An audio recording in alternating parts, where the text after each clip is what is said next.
Hello, Peter once again from the Diocese of Sacramento, the pastor of St. Peter of Halos. Hakuna Matata, don't worry, be happy. Let go and let God. Let go all the worries, the stress and anxieties in our life, and let God take over it. Surrender to the Lord so that we have peace, serenity, and joy in our life. Today is Wednesday. We are on the 6th week in ordinary time. And I will be meditating on the Gospel of Mark chapter 8, 22 to 26. When they came to Bethsaida, Jesus was asked to touch a blind man who was brought to him. He took the blind man by the hand and led him outside the village. When he had put spittle on his eyes and laid his hands upon him, he asked, "Can you see anything?" The man who was beginning to see replied, "I see people. They look like trees, but they move around." Then Jesus laid his hands on his eyes again, and the man could see perfectly. His sight was restored, and he could see everything clearly.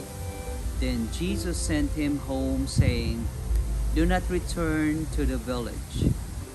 Beautiful Gospel of Mark, the healing of a blind man. I would like to meditate on two things. The first thing is when Jesus will always do a miracle, the unthinkable, a remarkable miracle, especially the blind man or any diseases or infirmities in the gospel, he will always bring the person alone away from the crowd. What's the reason why? The reason why is he wants to do it personal relationship. And the second thing also is he wants him or her away from the crowd, because the crowd is a sign of unbelief and faithfulness, and the crowd also is a sign of negativity.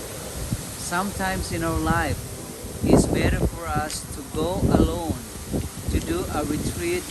Being alone with God is easy and our mind is clear, because sometimes being in the crowd can create confusion, especially in our faith.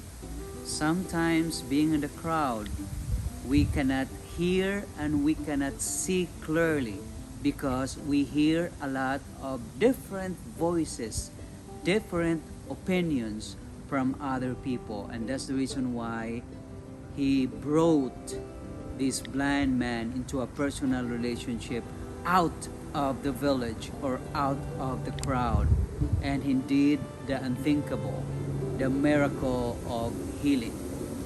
And the second one that I would like to meditate is Jesus will always put the eyes of faith.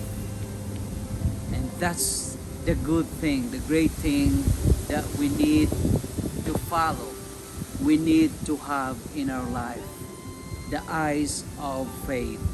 Because sometimes our eyes, we can see physically, but the eyes of faith can create confusion.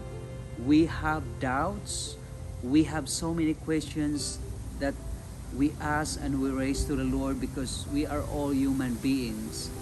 But through the eyes of faith, we can see clearly ourselves, our sins, and we can see clearly the need of other people, especially that we encounter each day.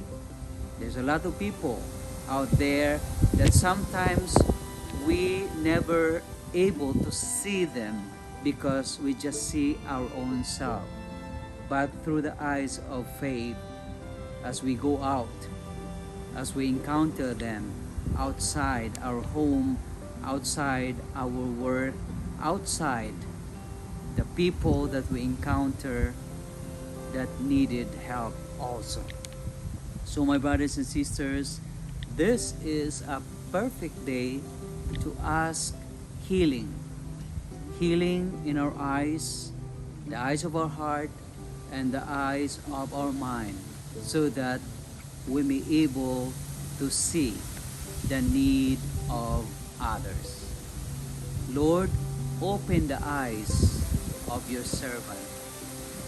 God bless you all and have a wonderful day. Amen.